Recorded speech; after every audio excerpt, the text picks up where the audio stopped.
पिछले एक कार्यक्रम में हमने साहित्यिक अनुवाद के बारे में चर्चा की थी। आज हम तकनीकी अनुवाद के बारे में बताएंगे। तकनीकी विषयों के अंतर्गत प्राकृतिक विज्ञान जैसे भौतिक विज्ञान, रसायन विज्ञान और जीव विज्ञान, वनस्पति विज्ञान आते हैं। इसके साथ ही आयुर्विज्ञान और इंजीनियरिंग, इन सब को मिलाकर यह तकनीकी विषयों की प्रयुक्ति बना ली गई है। तो प्रोफेसर जैन, मैं आपसे पूछना चाहूँगा कि साहित्यिक विषय वस्तु और तकनीकी विषय वस्तु में अनुवाद की दृष्टि से क्या अंतर? देखिए, हर अनुवाद में दो बातें होती हैं। एक तो ये कि क्या कहा गया है और दूसरी ये कि उसे कैसे कहा गया है। साहित्यिक अनुवाद में तो क्या और कैसे के बीच पूरा संतुलन बहुत ही जरूरी है और उसके लिए अगर जरूरत पड़े तो अनुवादक कुछ थोड़ी बहुत छूट ले सकता है, अपनी तरफ से कुछ जोड़ घटा सकता है अनुवाद की बेहतरी के लिए, क्योंकि वहां मुख्य कार्य होता है संवेदना को संप्रेषित करना। लेकिन ये छूट तकनीकी अनुवाद में नहीं ली जा सकती। उसमें कैसे कहा गया इसका महत्व तो है, लेकिन ज्यादा महत्व इस बात का है कि क्या कहा गया है। और कुछ क्षेत्र तो ऐसे होते हैं जिसमें अगर क्या कहा गया है हमें छूट ले ली गई तो अर्थ का अनर्थ हो जाएगा, क्योंकि मैं कहूं कि इसमें शब्द बहुत प्रधान होता है, शब्द और शब्द से जुड़ा हुआ अर्थ। और तकनीकी विषयों में अक्सर आप पाएंगे, अक्सर मैं कह रही हूं, कि अनेकार्थक शब्दों का प्रयोग नहीं होता। तो इसलिए जब अनुवाद किया जाता है तो निश्चित रूप से एक शब्द का एक विशेष संदर्भ में जो प्रयोग है वहां कंटेक्स्ट, वहां संदर्भ बहुत महत्वपूर्ण हो जाता है। तो वो संदर्भ जो उस शब्द का अर्थ निश्चित करता है, अनुवादक का दायित्व होता है कि संदर्भ को सही समझते हुए वो उसी एक विशेष अर्थ को ग्रहण करे और पाठक तक पहुंचाए। इसमें जो जरूरी है, जो अक्सर दिक्कतें आती हैं, जो शिकायतें होती हैं और जिसके कारण अनुवाद बहुत प्रचलित नहीं हो पा रहे हैं, वो ये है कि अनुवाद में एक तो स्पष्टता होनी चाहिए, जो आप कह रहे हैं वो साफ हो, और दूसरे ये उसमें प्रवाह होना चाहिए।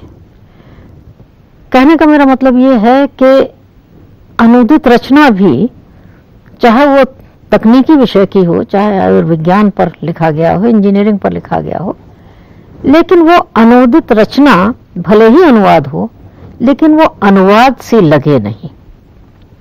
और अक्सर हमारी दिक्कत यह आती है कि जो आम शिकायत होती है लोगों को, वो ये कि अनुवाद को पढ़ने के लिए, समझने के लिए कभी कभी मूल को देखने की जरूरत पड़ जाती है। तो इसलिए जिसे हम कहें कि अनुवाद का पर्पस डिफीट हो जाता है, अपने लक्ष्य से भ्रष्ट हो जाता है वो अनुवाद। इसलिए अर्थ की स्पष्टता और प्रवाह बहुत ही जरूरी है। और ये प्रवाह एक और कारण है जिसकी वजह से बाधित होता है, वो ये कि हर भाषा की अपनी बनावट होती है, उसकी अपनी ग्रामर, अपना व्याकरण होता है, उसकी वाक्य रचना की अपनी प्रकृति होती है। हम अनुवाद करते समय ये भूल जाते हैं कि हमारी भाषा जिसमें हम अनुवाद कर रहे हैं, जिसे आप लक्ष्य भाषा कह रहे हैं, उसके वाक्यों की बनावट स्रोत भाषा से भिन्न है, उसकी प्रकृति भिन्न है। और तब अगर स्रोत भाषा के वाक्यों का ज्यों का त्यों अनुवाद करने की कोशिश की जाती है तो अक्सर ये प्रवाह बाधित होता है। हाँ, ये आपने इसमें बिल्कुल ठीक कहा कि एक तो इसमें अर्थ की प्रधानता रहती है जी। अर्थ जो है वो उसमें छूट नहीं ली जा सकती। दूसरा जो है इसमें स्पष्टता होनी चाहिए और प्रवाह होना चाहिए, और इसमें शैलीगत तत्व जो है कम से कम होते हैं जी। और अर्थ जो है वो उसका क्या कहा गया है यह ज्यादा महत्वपूर्ण होता है। तो एक जो है इसके अनुवाद के सिलसिले में एक बात यह कही जाती है कि अब एक हिंदी का जो है वो अनुवाद की भाषा अलग से सामने आ रही है, जो एक सहज भाषा नहीं है। ये ज्यादातर तकनीकी अनुवाद को ध्यान में रखकर कहा जाता है। तो और खासतौर से संस्कृत के शब्दों को, जो संस्कृत स्रोत से आए हुए शब्द हैं, उनको ध्यान में रखकर। तो क्या आप बताएंगे कि तकनीकी शब्दों के अनुवाद में ये संस्कृत शब्दों की प्रधानता क्यों है? क्या इनसे बचा जा सकता है? देखिए, ये आपने बिल्कुल ठीक कहा कि शिकायत अक्सर ये होती है कि ये संस्कृत पदावली से बोझिल हो जाती है भाषा, और क्योंकि तकनीकों के साथ तकनीकी शब्दावली आई है, तकनीक भी हमने आयात की है, तो उसके साथ उसके शब्द हमने आयात कर लिए। तो हमारे पास मूल शब्द तो नहीं थे इन तकनीकों के लिए। जब आरंभ में प्रयास किया गया तो संस्कृत को आधार बनाकर उससे फिर शब्द बनाए गए। उसका एक बहुत बड़ा कारण यह है कि संस्कृत भाषा में ये खूबी है, ये विशेषता है कि धातु के साथ आप प्रत्यय और उपसर्ग लगाकर उसके अनेक रूप बना सकते हैं आसानी से। जो बोलचाल की भाषा जिसको हम कहते हैं, जिसमें उर्दू और हिंदी का मेल है, दूसरी भाषाओं के भी मेल है, उससे अगर आप शब्द उठाइए तो हमेशा ये संभव नहीं होता कि आप उसका रूप परिवर्तन करके उससे कोई पारिभाषिक शब्द बना लें।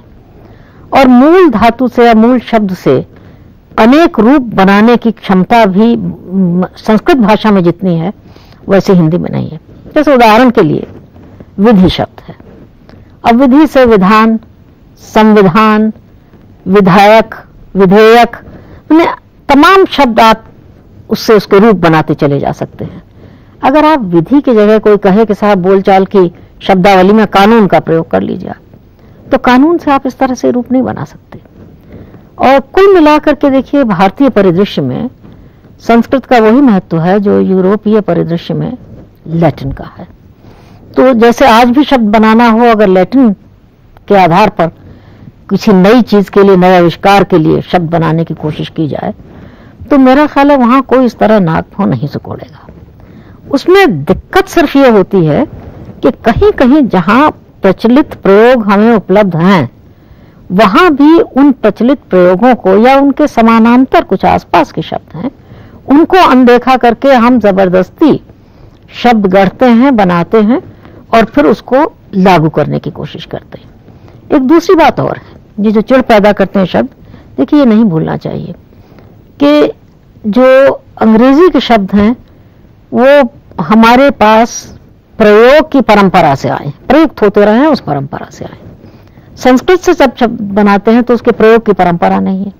तो पहली बार जब वो शब्द आता है सामने तो व्यक्ति चौंकता है, क्योंकि एक नए ढंग का शब्द आया। मुझे लगता है कि अगर इनके प्रति जो हमारा एक तरह का विरोध भाव है, उसको कम करके लगातार प्रयोग से हम इनका इस्तेमाल करते रहेंगे, तो थोड़े समय के बाद शायद ये इस बोझिलता, जिसको तथाकथित बोझिलता है, इसके हम एक हद तक आदी हो जाएंगे।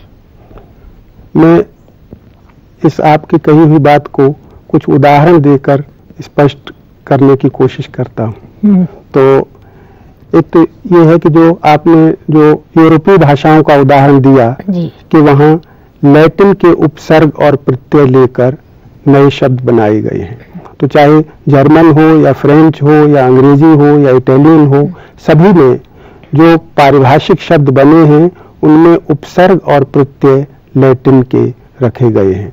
तो हमारी जो भाषा, जो वोकैबुलरी है, जो शब्द समूह है, उसमें बोलचाल के शब्दों की संख्या तो बहुत कम होती है, 3-4 हजार शब्द। इसके बाद जब हम विभिन्न विषय पढ़ते हैं तो पारिभाषिक शब्दों से हमारी शब्द संपदा बढ़ती है। मान लीजिए कि एक बीए का विद्यार्थी है तो उसके 30-35 हजार शब्द हैं, तो उनमें जो है वो ज्यादातर ये पारिभाषिक शब्द होंगे। और नए शब्द बनाने के लिए दो तरीकों से नए शब्द बनाए जा सकते हैं, एक तो उपसर्ग और प्रत्यय की सहायता से और दूसरे समास से। इन दोनों ही दृष्टियों से संस्कृत से हमें बहुत सहायता मिलती है। जैसे उदाहरण में, जैसे पहले हम समास का उदाहरण लेते हैं। जैसे एक शब्द है जैसे दूर और एक शब्द है दर्शन। इन दोनों शब्दों से हम पहले से परिचित हैं और इन दोनों को मिलाकर बनाया दूरदर्शन। तो जो सीखेगा तो उसके सीखने में ज्यादा उस पर जोर नहीं पड़ेगा, आसानी से ऐसे शब्दों को सही कहा, सीख सकता है। दूरभाष, जी इसी तरह से दूरभाष और दूरलेख। तो इस तरह के शब्द जो हैं वो दूर से उपसर्ग और प्रत्यय की सहायता से बनाए जा सकते हैं। इसी तरह एक और उदाहरण, और ये कठिन शब्द भी नहीं है। इसी तरह से एम्बुलेंस जैसे शब्द है, इसके लिए बनाया है रोगी वाहन। रोगी वाहन, हाँ। तो रोगी से हम परिचित हैं, वाहन से हम परिचित। इस तरह से मरीज वाहन नहीं बना सकते। जी हाँ। और इसमें एक और है कि उपसर्ग में थोड़े से अंतर से अर्थभेद जो है वो पैदा किया गया है। एक उदाहरण हम जैसे लें, जैसे राइट। तो राइट अंग्रेजी का इसके लिए हिंदी में है अधिकार। दूसरा शब्द है अथॉरिटी, तो इसके लिए प्राधिकार। एक शब्द है प्रेरोगेटिव, जैसे राजा का प्रेरोगेटिव होगा, राष्ट्रपति का प्रेरोगेटिव होगा, तो इसके लिए परमाधिकार। अगर इसे विशेषाधिकार कहें तो इसमें क्या गलती होगी? प्रिविलेज, और एक शब्द प्रिविलेज, उसके लिए विशेषाधिकार। तो ये थोड़े से उपसर्ग के अंतर से ये अर्थभेद इसमें आ गया है। इससे जो है भाषा की इकोनॉमी रहती है बहुत। नहीं, पर क्या आपको ऐसा नहीं लगता कि इसको ग्रहण करने में जो कठिनाई हो रही है वो शायद इसलिए हो रही है कि वहां दोनों के लिए प्रिविलेज और प्रेरोगेटिव दो बिल्कुल अलग अलग शब्द हैं। अब यहाँ जब विशेषाधिकार और परमाधिकार कहा जाता है तो क्योंकि अधिकार दोनों में है, तो इसलिए आरंभिक कठिनाई शायद ये हो सकती है कि कब विषयाधिकार की जगह कोई परमाधिकार का और कब परमाधिकार की जगह विशेषाधिकार का प्रयोग कर दे। ये एक खतरा थोड़ा सा है, लेकिन मेरा ख्याल है कि इस खतरे से भागने के लिए, बचने के लिए इस शब्द को ना बनाया जाए, ये इसका कोई हल नहीं है। बल्कि शायद ज्यादा बेहतर ये है कि धीरे धीरे अभ्यास से ये चीजें रवा हो जाएंगी भाषा में और तभी इतनी कठिनाई नहीं दिखाई देगी। आपने ये संकेत भी किया था कि प्रयोग से और अभ्यास से इसमें रवानगी आएगी जी। और जो तकनीकी साहित्य है इस पर ये बात खास तौर से लागू होती है। जी हाँ। क्योंकि हमारे यहाँ जो विश्वविद्यालयों में, खास तौर से कॉलेज में, विश्वविद्यालयों में ये हिंदी माध्यम से या भारतीय भाषाओं के माध्यम से विज्ञान, इंजीनियरिंग, ये चीजें नहीं पढ़ाई जा रही। जी हाँ। यदि ये पढ़ाई जाए, उनका प्रयोग हो, तो भाषा को भी ताकत मिले और उनको रवानगी होने में भी जो है वो मदद मिले। इस संदर्भ में शर्मा जी, कोश हमारी कुछ दूर तक सहायता करते हैं। आप कुछ ऐसे कोशों के बारे में कुछ जानकारी देना चाहेंगे जो अलग अलग इन विषयों में, अनुशासनों में विशेष रूप से सहायक हो सकते हैं? और क्या, ये भी मैं चाहती हूं कि आप इस बात पर बात करें कि क्या इन कोशों पर बिल्कुल आंख बंद करके निर्भर रहा जा सकता है? ये बिल्कुल आपने ये ठीक कहा कि स्रोत सामग्री है, उसकी ठीक जानकारी न होने से अनुवाद की कठिनाइयां बढ़ जाती हैं। यदि हमको सिर्फ मालूम हो, जरूरी नहीं है कि हम उनको रखें अपने पास, लाइब्रेरी से देख सकते हैं, लेकिन मालूम जरूर होनी चाहिए। हाँ, जानकारी उसकी सही एक तो जो पारिभाषिक शब्द हैं, इसके लिए वैज्ञानिक शब्दावली आयोग ने जो और सेंट्रल हिंदी डायरेक्टरेट, केंद्रीय हिंदी निदेशालय, इससे ये मानविकी के और विज्ञान के ये पारिभाषिक संग्रह ये प्रकाशित हुए हैं, तो उसमें ये शब्द आए हैं। और इसके अलावा जब तक हम ठीक से टेक्स्ट को समझते नहीं, तब तक ठीक अनुवाद नहीं कर सकते। और कोई जो है वो सर्वज्ञ नहीं हो सकता। इसलिए जो अखबार में अनुवाद कर रहा है, जरूरी नहीं वो फिजिक्स और सारा वनस्पति विज्ञान, लेकिन उसे अगर सोर्स मटेरियल मालूम है तो वो उसको देख सकता है। तो इसलिए अंग्रेजी में खास तौर से कुछ ऐसे कोश हैं जिनमें विशेषज्ञता है। जैसे अगर हमको संकल्पना मूलक शब्द देखना है, किसी संकल्पना को देखना है, तो वेबस्टर की जो third international dictionary, Webster's third international dictionary जो अनएब्रिज्ड है, उसमें जी। कंसेप्ट में स्पेशलाइजेशन, विशेषीकरण हाँ, है। बहुत मशहूर है डिक्शनरी। तो उसमें कंसेप्ट हमें उसमें देखना चाहिए। अगर हमको ये देखना है कि कोई शब्द कब कब प्रयोग में आया, उसमें विभिन्न अर्थ कैसे जुड़े, कैसे उसमें, तो जो ऐतिहासिक उसके पक्ष को अगर देखना है तो हमें ऑक्सफोर्ड डिक्शनरी देखनी चाहिए। क्योंकि उसका विशेषीकरण इस पर है, जी। उस पर लिखा भी हुआ है बेस्ड ऑन हिस्टोरिकल प्रिंसिपल्स। तो कोई शब्द जो है, जैसे मैं एक उदाहरण देता हूं, जैसे एक शब्द है ऑर्गेनिक। हाँ। अब ऑर्गेनिक जो है वो काफी अनुवाद की दृष्टि से बड़ा कठिन शब्द, बहुत कठिन शब्द है। तो और कठिन क्यों है? अगर हम उसके अर्थ को भली भांति समझें तो उसकी कठिनाई की जटिलता का भी एहसास हो सकता है। हाँ। तो ये जो शुरू में 15वीं शताब्दी में 16वीं शताब्दी में इसका सबसे पहले प्रयोग हुआ। ऑर्गन का अर्थ था इंस्ट्रूमेंट, और ये ग्रीक से ऑर्गेनम उसमें था, उससे ऑर्गन, और ऑर्गेनिक का अर्थ था मैकेनिकल, क्योंकि उसका इंस्ट्रूमेंट अर्थ था, तो ये एडजेक्टिव बना ऑर्गेनिक, मैकेनिकल। इसके बाद कुछ इस तरह के प्रयोग हुए कि आंख क्या है, ऑर्गन ऑफ सीइंग, कान ऑर्गन ऑफ हियरिंग। तो जैसे ही जैविक संदर्भ में इसका प्रयोग होने लगा तो इसका रूप बदलने लगा। देखिए, मैं बात आपके बीच में रोक रही हूँ। जैविक संदर्भ में नहीं, आप देखिए तो संगीत से लेकर के साहित्य तक, हाँ, सब जगह शब्द की व्याप्ति है, और ये संदर्भ से तय होगा कि कहाँ इसका क्या अनुवाद किया जाएगा। तो इसमें संदर्भ बहुत महत्वपूर्ण हो जाता है मेरे हिसाब से। जो मैं बताना चाह रहा था वो ये कि इसमें विरोधी अर्थों का अंतर्भाव। इसने यात्रा तो शुरू की थी मैकेनिकल से, हाँ। अब जो अर्थ है वो मैकेनिकल का विरोधी है, क्योंकि जैसा कि आपने कहा कि साहित्य ही तक नहीं, समाज विज्ञान में उसका, तो अगर कोई ऑर्गेनिक सोसाइटी है तो उसमें काफी जैविक तत्व है, उसको आप एकदम ऐसे अलग नहीं कर सकते। अगर कोई ये कहा जाता है कि इसका प्लॉट ऑर्गेनिक है तो इसका मतलब आप किसी अंश को मनमाने ढंग से इसको निकाल नहीं सकते, हाँ। जैसे कि एक जीव में होता है। तो इसीलिए इसके जैसे जो इससे संज्ञा बनी, और एक तो ऑर्गेनिज्म और एक ऑर्गेनाइजेशन, तो वो एक दोनों अर्थ को देने वाली ये संज्ञा है। तो इसीलिए इसके अनुवाद में हमें भिन्न भिन्न संदर्भों में भिन्न, क्योंकि इस शब्द ने जो यात्रा अंग्रेजी में की है वो हिंदी में नहीं की है। तो इसलिए कहीं अवयविक, कहीं जैविक, हाँ। कहीं जो है वो आधारभूत, कहीं आंतरिक, इस तरह का प्रयोग। हाँ, तो इसका मतलब ये हुआ कि एक तो अनुवाद करते समय ठीक ये बोध होना चाहिए कि किस कोश को देखे और किस दृष्टि से देखे, उसका ऐतिहासिक विकास देखे या उसका मूल जो रूट है वो देखे। और उसके बाद दूसरी महत्वपूर्ण बात यह है कि संदर्भ देखें कि कहाँ किस संदर्भ में किस लिए इसका प्रयोग हो रहा है। तो उस दृष्टि से आप देखिए तो रचनात्मकता भले ही कम हो, लेकिन तकनीकी अनुवाद में सावधानी और श्रम मेरे हिसाब से शायद साहित्यिक अनुवाद से भी ज्यादा चाहिए।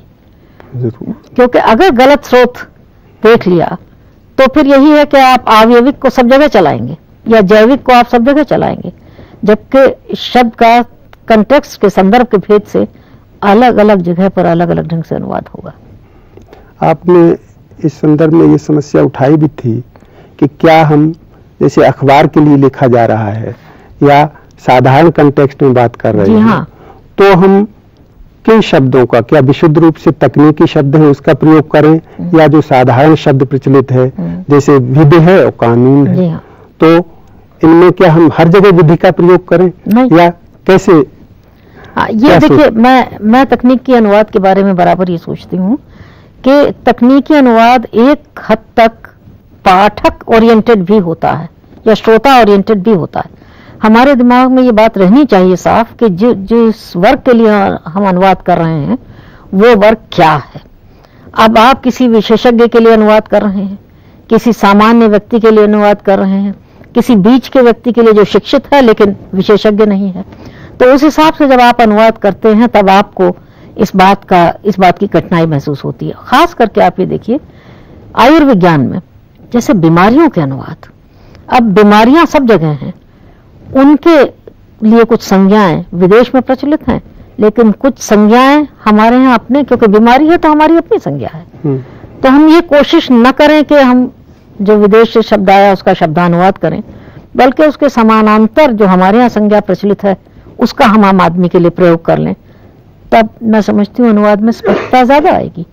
और लेकिन अगर आप किसी विशेषज्ञ के लिए अनुवाद कर रहे हैं, किसी रिसर्च जर्नल के लिए आप अनुवाद कर रहे हैं, तो आप फिर वो बिल्कुल जो लोक प्रचलित शब्द है शायद उसका प्रयोग करने में आपको थोड़ी दिक्कत होगी। एक इसी से मुझे याद आता है कि एक अनुवाद मैंने देखा था जिसमें मनोविज्ञान की किताब का अनुवाद था जी, और शब्द जो है लर्निंग बार बार आ रहा था।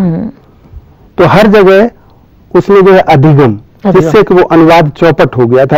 अधिगम की झड़ी सी उसमें लगी हुई थी। नहीं तो ये तो अप्रोच के साथ भी दिक्कत होती है। जब अप्रोच शब्द आता है तो आप अप्रोच के लिए उपागम, अगर आप लगातार उपागम का प्रयोग करेंगे तो दिक्कत हो जाएगी, क्योंकि जरूरी नहीं है अप्रोच हमेशा उपागम। एक तो उपागम बहुत सुखद शब्द नहीं है, और ये जरूरी नहीं है कि अप्रोच का हमेशा जो प्रयोग किया गया हो उपागम के अर्थ में ही किया गया। दृष्टि हो सकता है, नजरिया हो सकता है, दृष्टि हो सकती है। तो ये संदर्भ से तय होगा कि कहाँ अप्रोच के लिए कौन सा शब्द प्रयोग में लाया जाए। हाँ, तो जब तक इससे ये निकला निष्कर्ष कि जब तक कोई विशुद्ध रूप से तकनीकी पुस्तक नहीं है या तकनीकी सामग्री नहीं है, तकनीकी कोई रिसर्च जर्नल नहीं है, तब तक हमको जो सामान्य अर्थ में उस तकनीकी शब्द का इस तरह का प्रयोग नहीं करना चाहिए जिससे अटपटा लगे। अटपटा लगने का एक ये भी कारण है। लेकिन बहुत से शब्द, जैसा कि आपने पहले संकेत किया, प्रयोग से उनका अटपटापन दूर होता है। मुझे ध्यान है कि ये मुद्रिका बस चली थी जी हाँ। और ये मुद्रिका शब्द इतना अटपटा क्योंकि हिंदी में मुद्रिका का अर्थ वो घेरा नहीं है। हाँ। लेकिन क्योंकि ये बस इतनी ज्यादा चलती है जिसकी वजह से वो शब्द अब हर एक की जबान पर है और उसका अटपटापन दूर हो गया है। तो अगर विज्ञान और तकनीकी विषयों की पढ़ाई इस तरह भारतीय भाषाओं के माध्यम से हो तो ये अटपटापन जरूर ये दूर होगा, और प्रयोग न होने से ही ये इसमें अटपटापन। एक आखिरी बात जोड़ दूं इसमें कि अगर अपने यहाँ हिंदी में शब्द प्रचलित ना मिले तो जो दूसरी भारतीय भाषाएं हैं, बहुत सी चीजें ऐसी हैं कि उनके प्रयोग के शब्द उन भारतीय भाषाओं में बहुत अच्छे हैं। जैसे मराठी इस दृष्टि से बहुत समृद्ध भाषा है और बड़े अच्छे शब्द उन लोगों ने बना रखे हैं। तो जरूरत पड़े तो ये आदान प्रदान भारतीय भाषाओं के बीच भी होना चाहिए, और हमें ये नहीं मान के चलना चाहिए कि हिंदी में जो शब्द आएगा वो सीधे या तो हम संस्कृत से बनाएंगे। अगर वो कमी मराठी पूरी करती है या बंगला पूरी करती है तो बड़ी उदारता से मैं समझती हूँ कि जो प्रचलित शब्द हैं वो वहां से भी ले लिए जाने चाहिए। हाँ, कुछ तो लिए भी हैं, नीति के तौर पे ये रखा गया है, लेकिन फिर भी और उदारता पूर्वक देखिए नीति अपनी जगह है, लेकिन जितना लिया जाना चाहिए उतना लिया नहीं गया है। तो ये आपने इसको भारतीय भाषाओं से और उनमें आदान प्रदान यदि हो ज्यादा हो, क्योंकि पहले आपने देखा होगा कि बंगला में ज्यादातर हिंदी लेखक बंगला से जरूर परिचित होते थे। अब धीरे धीरे ये कम हो गया है। इसका ये कारण हो सकता है। तो हमने ये तकनीकी विषयों के अनुवाद के बारे में चर्चा की और इससे ये बात सामने आई कि इसमें अर्थ का ज्यादा महत्व है, क्या कहा गया है इसका ज्यादा महत्व है, और कैसे कहा गया है वो उसका उतना महत्व नहीं है जितना साहित्यिक भाषा में है। और इसके साथ साथ ये अर्थ या कथ्य वो तो प्रामाणिक रूप से आना ही चाहिए, उसमें गलती तो अक्षम्य है। इसके साथ स्पष्टता और प्रवाह, ये दो चीजें भी तकनीकी साहित्य के अनुवाद में होनी चाहिए। मैं प्रोफेसर जैन का धन्यवाद करता हूं कि आपने इस कार्यक्रम को तकनीकी साहित्य के अनुवाद के बारे में बताया और कुछ उसमें नई बातें सामने आई जो सामान्यतः पुस्तकों में नहीं मिलती।